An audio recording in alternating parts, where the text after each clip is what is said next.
Hi. ఇప్పుడు మనం చూడబోయే chapter biotechnology and its applications. Biotechnology and principles and ప్రాసెస్లో మనకి మెయిన్గా ఆర్డిఎన్ఏ టెక్నాలజీ వస్తుంది, రీకాంబినెంట్ డిఎన్ఏ టెక్నాలజీ. దాన్ని ఎలా చేస్తాం అనే ప్రాసెస్, అసలు బయోటెక్నాలజీ చేయాలంటే మనకు కావాల్సిన కండిషన్స్ ఏంటి, అవన్నీ చూసాం. సో బయోటెక్నాలజీ అండ్ ఇట్స్ అప్లికేషన్స్లో మీరు ఇక్కడ ఫస్ట్ చూస్తే biotechnology applications in agriculture. For example మనకి BT brinjal, BT cotton, BT tobacco, ఇవన్నీ బయోటెక్నాలజీ ఇంకా వాటి అగ్రికల్చర్లో వస్తాయి. అలానే ఇప్పుడు మనకి next biotechnology applications in medicine, right, transgenic animals and ethical.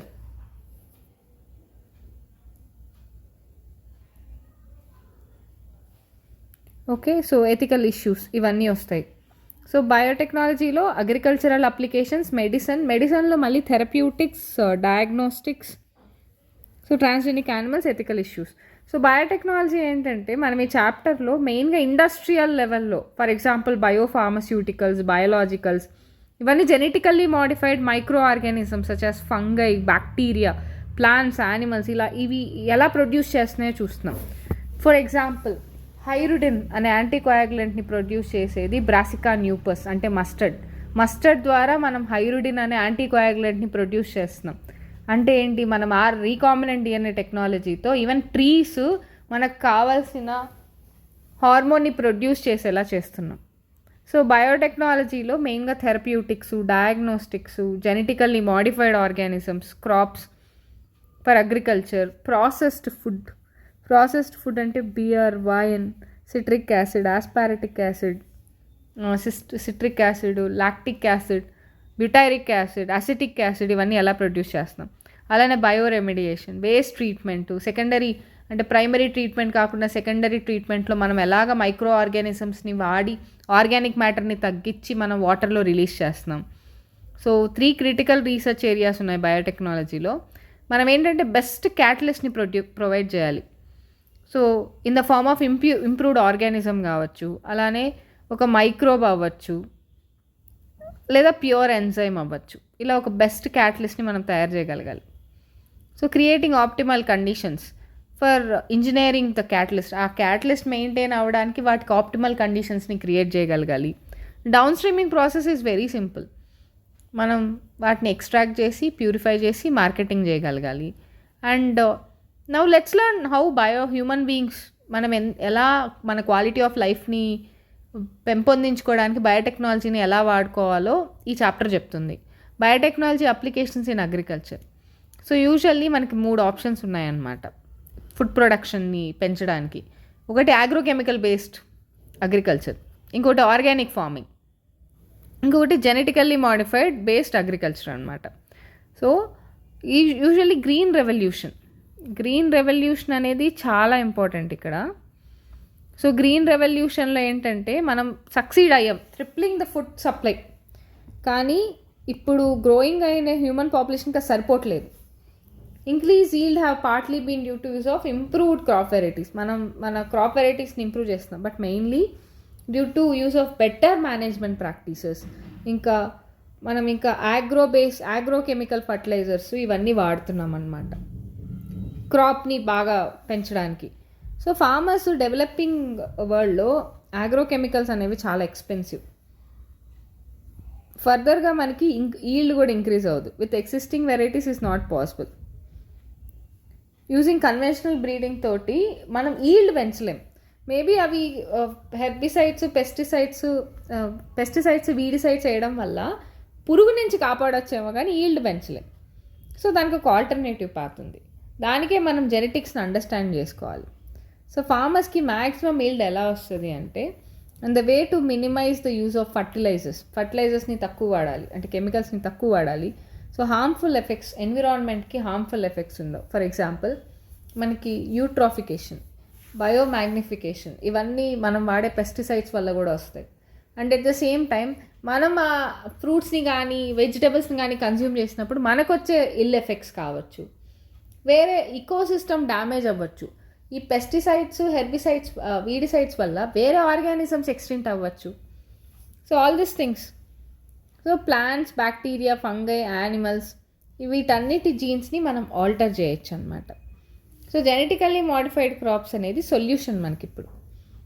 So many years మెయిన్గా జెనెటికల్లీ మోడిఫైడ్ క్రాప్స్ ఏంటంటే ఏబయోటిక్ స్ట్రెస్ సిచ్యువేషన్లో like cold, draft, salt, heat, అలానే కెమికల్స్, పెస్టిసైడ్స్ మీద మనం ఆధారపడడం తగ్గుద్ది. పోస్ట్ హార్వెస్ట్ లాసెస్ నుంచి కవర్ చేయ, for example flavour saver tomato ఏంటంటే యూజువల్లీ కాల్షియం పెక్టేట్ డిజాల్వ్ అయిపోతుంది ఫ్రూట్ రైపన్ అయ్యేటప్పుడు. మనం ఆ కాల్షియం పెక్టేట్ డిజాల్వ్ చేసే ఎంజైమ్ని మనము ప్రొడ్యూస్ కానికుండా చేస్తున్నాం. సో ఎర్లీ ఎగ్జాస్షన్ అంటే ఫర్టిలిటీ ఆఫ్ ద సాయిల్ని ఈజీగా మన మినరల్స్ని ప్రాపర్గా యూజ్ చేసుకోవడం, అలానే న్యూట్రిషనల్ వాల్యూని డెవలప్ చేయడం, వైటమిన్ ఏ ఎన్రిచ్డ్ రైస్ ఇలాగా. సో ఇక్కడ ఏంటంటే మెయిన్గా టైలర్ మేడ్ ప్లాంట్స్ ఇవన్నీ alternative resources to industries in the form of starch, flour, pharmaceutical. కొన్ని అప్లికేషన్స్ ఏంటంటే బయోటెక్నాలజీలో మెయిన్గా అగ్రికల్చర్. సో మనం డీటెయిల్డ్గా production of pest resistant crops గురించి చూస్తాం.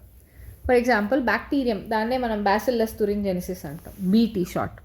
దీంట్లో ఒక జీన్స్ ఉంటాయి, దాన్నే బీటీ టాక్సిన్ జీన్ అంటాం.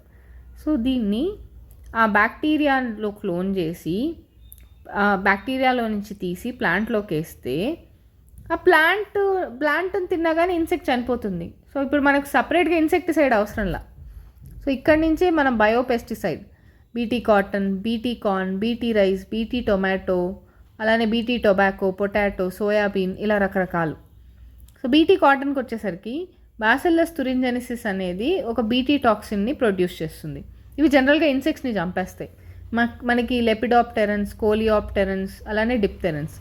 లెపిడాప్టెరన్స్కి వచ్చేసరికి టొబాకో బడ్వామ్ కావచ్చు, ఆర్మీ వామ్. కోలియాప్టెరన్స్ బీటిల్, అలానే డిప్టెరన్స్కి ఫ్లైస్, మస్కిటోస్. సో ఇదేం చేస్తుందంటే ప్రోటీన్ క్రిస్టల్స్ని ప్రొడ్యూస్ చేస్తుంది అది గ్రో అయ్యేటప్పుడు. సో అవి ఇన్సెక్టిసైడల్ ప్రోటీన్. ఎప్పుడైతే ఆ టాక్సిన్ బ్యాసిల్లస్ని యాక్చువల్లీ కిల్ చేయదు, ఎందుకంటే అది ప్రోటాక్సిన్లో రిలీజ్ అవుతుంది.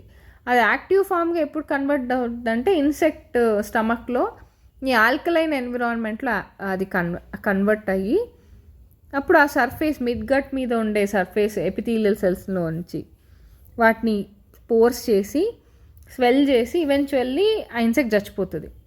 ఈ స్పెసిఫిక్ బీటీ టాక్సిన్ జీన్ని మనం బ్యాసిల్లస్ తురింజెనిసిస్లో నుంచి ఐసోలేట్ చేసి సో క్రాప్ వెరైటీస్లో ఇన్కార్పొరేట్ చేసాం.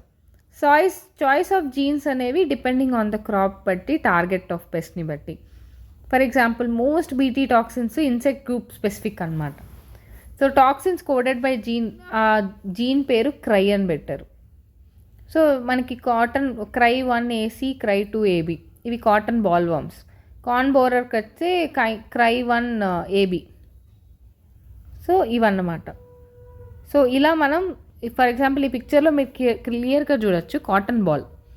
ఫస్ట్ది పిక్చర్ ఏలో వచ్చి బాల్ వామ్స్ డిస్ట్రాయ్ చేసింది, తర్వాతది full mature cotton ball. So ఇట్లా డిస్ట్రాయ్ చేస్తే అసలు కాటనే ఉండదు. సో బాల్ వామ్స్ వల్ల డిస్ట్రాయ్ అవుతాయి. సో ఇది మనం ఇంప్రూవ్ చేసామన్నమాట. BT cotton, BT brinjal, BT tomato, BT rice, BT potato ఇలాగా. So these are one of the application of agriculture in biotechnology. Thank you.